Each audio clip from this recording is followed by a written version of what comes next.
교토나 아사쿠사는 인도거를 타는 체험도 할 수 있고, 그리고 맛집 정보를 어디서 얻을 수 있냐면 먹고 싶은 일본 요리? 안녕하세요. 저는 시오리라는 이름으로 유튜브 활동을 하는 일본 사람이에요. 오늘은 일본에 오면 꼭 해야 하는 거 5가지를 일본 사람인 제가 추천드릴게요. 첫 번째는 교토나 도쿄에 있는 아사쿠사 같은 옛날 거리를 구경하세요. 교토는 전체적으로 그런 전통적인 옛날 분위기가 있고 관광지가, 도쿄는 아사쿠사라는 동네가 거기가 외국인들을 많이 놀러가는 관광지인데 전통적인 거리가 있어. 그리고 뭐 교토도 아사쿠사도 그렇지만 한국으로 치면 인사동 같은 전통적인 분위기가 있는 거리예요. 교토나 아사쿠사는 인도거를 타는 체험도 할 수 있고 기모노를 입을 수 있는 체험도 있어요. 물론 유료지만. 그런 걸 즐겨도 좋을 것 같고, 일본식 과자도 많이 팔아요. 교토라면 야츠하시라는 교토의 유명한 디저트가 있어요. 또 아사쿠사라면 닌교야키라는 만주 같은 것도 있고, 가미나리꽃이라는 과자도 있는데, 제가 추천드리고 싶은 것은 아사쿠사라면 아게만주라는 만주를 튀긴 게 있어. 그게 진짜 맛있어. 저 아사쿠사 갈 때마다 그거를 먹어요. 그리고 두 번째는 맛있는 일본 음식을 맛집에서 드셔보세요. 정말 초밥이나 외국분이 일본에 오시면 많이 먹는 라면 이런 것은 맛집이랑 흔한 일반적인 그 동네에 있는 가게랑 너무 차이가 나요. 특히 라면은 맛집에서 먹어도 동네에 있는 흔한 라면집에서 먹어도 가격이 크게 차이가 안 나요. 맛집 경우에는 조금 줄 서서 먹어야 된다는, 줄 서서 기다리고 먹어야 된다는 단점이 있지만 비슷한 가격을 낼 거면 저는 맛집에서 드시는 걸 추천드려요. 그리고 초밥집도 정말 퀄리티가 달라요. 맛집이랑 흔한 가게랑. 맛집을 알아보는 포인트인데 외국인 손님 비율이 많은 가게는 맛집이 아닐 수도 있어. 오히려 현지인들 많이 줄 서서 먹는 가게가 맛집인 경우가 많아요. 제 경험상. 그리고 맛집 정보를 어디서 얻을 수 있냐면 네이버에 먹고 싶은 일본 요리? 예를 들어서 뭐 돈까스 먹고 싶으면 돈까스, 도쿄, 맛집 이렇게 검색하시면 터요. 요즘 맛집 정보는 다 한글로 알아보면 일본 정보라도 다 나와요. 그래서 그냥 뭐라 해야 되나, 맛있는 일본 가게를 소개하는 사이트 같은 거 보시면서 가도 좋을 거예요. 추가로 떡집자의 팁. 구글 지도에서 지역과 음식명을 검색하면 그 지역의 맛집을 찾을 수 있다. 그리고 세 번째인데 일본에 있는 작은 섬에 시간이 있으시면 놀러 가보세요. 작은 섬까지 가려면 도쿄랑 작은 섬은 조금 거리가 있어요. 도쿄 근처에도 사실 그 오가사와라 쇼도라고 불리는 섬들이 있고 스쇼도라고 불리는 작은 섬들이 있어요. 그 섬까지 가는 게 적어도 2시간은 걸려요, 배 타고. 그래서 조금 시간의 여유가 없으면 못 가는데 오키나와 쪽은 공항 바로 근처에도 작고 아름다운 섬이 있어. 그래서 혹시 오키나와 여행 갈 예정이 있으신 분은 작은 섬에 놀러 가는 걸 검토하셔도 좋을 거예요. 제가 왜 작은 섬을 추천하냐면 거기가 관광객이 별로 없어서 편하게 볼 수 있어. 사람들 많은 곳을 안 좋아하는 분에게는 딱 좋을 거예요. 그리고 바다색이 엄청 아름다워요.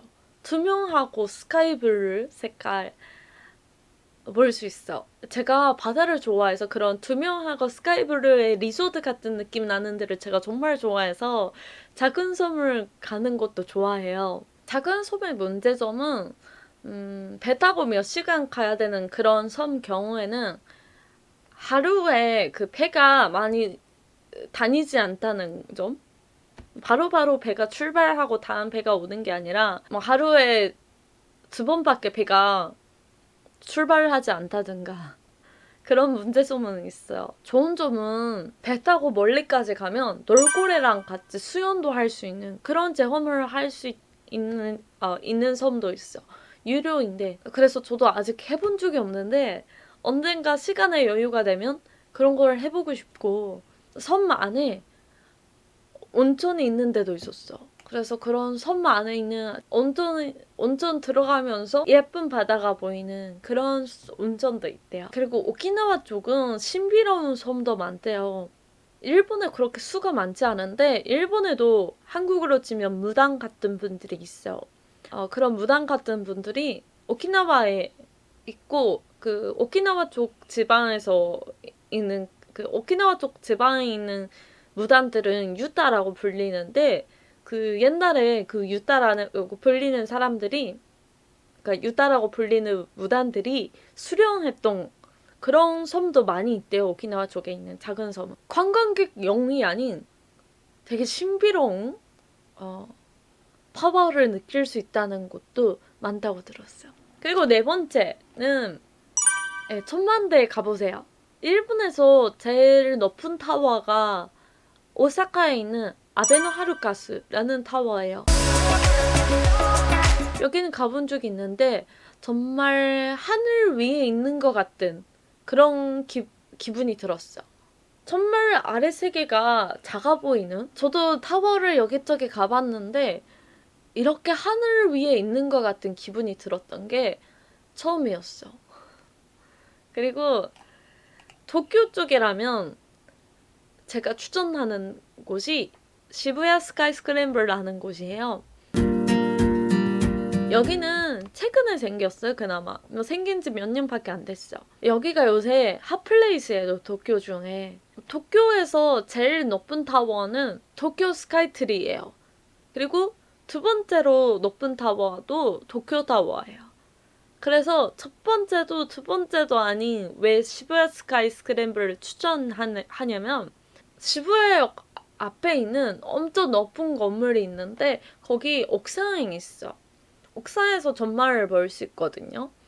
그 옥상에서 도쿄타워도 보이고 스카이트리도 보이니까 밤에 그 스카이트리나 도쿄타워를 배경으로 해서 이렇게 도시적인 야경인데 거기서 보이는 풍경이 도시적인 야경을 배경으로 사진도 찍을 수 있어요. 그리고 거기 특징이 도시적인 풍경을 볼 수 있어요. 되게 세련된 곳이에요. 그래서 요즘은 젊은 커플들 많이 놀러 가요. 분위기도 정말 좋고 거기는 옥상이니까 옥상에서 누워서 뭐 하늘 보고 이렇게 바람 많이 맞으면서 힐링 받을 수 있어요. 저도 최근에 한국인 친구가 일본에 놀러 왔을 때 데려갔어. 그 시부야 스카이 스크램블에. 그랬더니 제 친구가 와 여기 너무 좋다고 거기 옥상에서 누우면서 이렇게 힐링 받고 있었는데 명상한다고 했는데 옆을 봤는데 그 친구가 자고 있었어요. 알고 보니까. 아무튼 정말 풍경도 좋고 도시적인 세련된 느낌이 있고 거기에는 작은 바도 있어. 칵테일이나 이런 걸 파는 바가 있고 술 먹으면서 그 세련된 도시적인 풍경을 볼 수 있어요. 그래서 뭐 도쿄타워나 스카이트리도 나쁘지 않은데 저는 또 색다른 느낌이 있어서 저는 오히려 여기를 추천드려요. 근데 여기는 그 옥상이니까 바람도 많이 들어와요. 그래서 옷은 따뜻하게 입고 가시는 게 좋을 거예요. 그리고 5번째는 일본인 친구를 만들어 보세요. 여행하다가 현지인들을 만나려면 친해지려면 바에 놀러 가는 게 좋아요. 일본에 있는 바는 혼자 놀러 가는 손님도 정말 많아요. 일본 바에서 혼자 놀러 와도 이상한 취급을 안 받아요. 오히려 흔해요, 그게. 혼자 가도 바텐더분이 상대를 해주니까 혼자 가도 이상하지 않은 거예요. 보통은 그 바텐더분이 상대를 해주는데 바텐더 분들도 바쁘니까 이 손님도 상대해야 되고 저 손님도 상대해야 되고 바쁘니까 바텐더 분들 입장에서는 손님끼리 친해지면 그게 제일 좋은 거예요. 특히 제가 제 지인이 경영하는 바가 있는데 도쿄에 거기 놀러 갈 때마다 모르는 손님이랑 친하게 만들어요. 제가 친구 만들려고 가는 게 아니라 거기서 일하는 바텐더가 그렇게 하려고 하는 거예요. 그래서 그런 게 익숙한 공간이니까 바는 혼자 놀러 가도 이상하지 않고 모르는 사람끼리 얘기를 하는 것도 자연스러운 곳이에요. 그리고 클럽에 가는 방법도 있어요. 외국어가 잘 안 통해도, 일본어를 못하더라도, 일본에 외국인들을 많은 지역이 있어요. 뭐 도쿄였으면 롯본기 같은 외국인들 많고, 그나마 젊은 사람들 많은 지역이 있어요. 이런 동네는 마인드가 다른 동네에 있는 사람들에 비해 조금 개방적인 사람들 많고, 외국인을 상대하는 것을 익숙한 사람도 많아요. 그리고 영어를 좀 할 줄 아는 사람도 많으니까 이런 동네에 있는 클럽이나 바에 가서 말 걸어봐도 괜찮을 것 같아요. 특히 팁은 그래도 갑자기 춤추는 클럽 안에서 이성에게 말을 걸으면 남성이 여성에게 말을 걸면 약간 사람마다 다르겠지만 약간 논성끼리 얘기를 하는 것보다는 남성이 여성에게 말을 거는 게 더 여성들 입장에서는 경계심이 있어요. 그래서 상대 안 하고 완전 무시당할 수도 있어요. 오히려 논성끼리는 딱히 경계심이 없어요. 제 경험상. 그래서 그냥 현지 사람들이랑 친해지고 싶다는 목표라면 논성에게 일부러 말 걸어도 좀 심심해 보이는 혼자 있는 사람한테 그 논성에게 말 걸어도 괜찮은 것 같아요. 그리고 요즘에 일본에서 인기가 있는 게 포카바예요. 원래 포카바가 일본에 있었는데 요즘 포카바가 많이 생겼어. 포카바는 그 카드 게임 중에 포카가 있잖아요. 그 포카를 하는 바예요.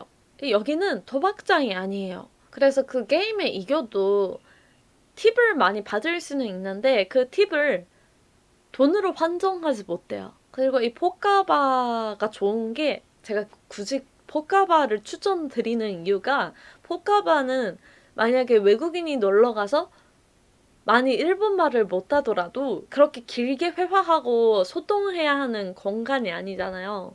조금씩 얘기를 하긴 해요. 다른 손님이랑.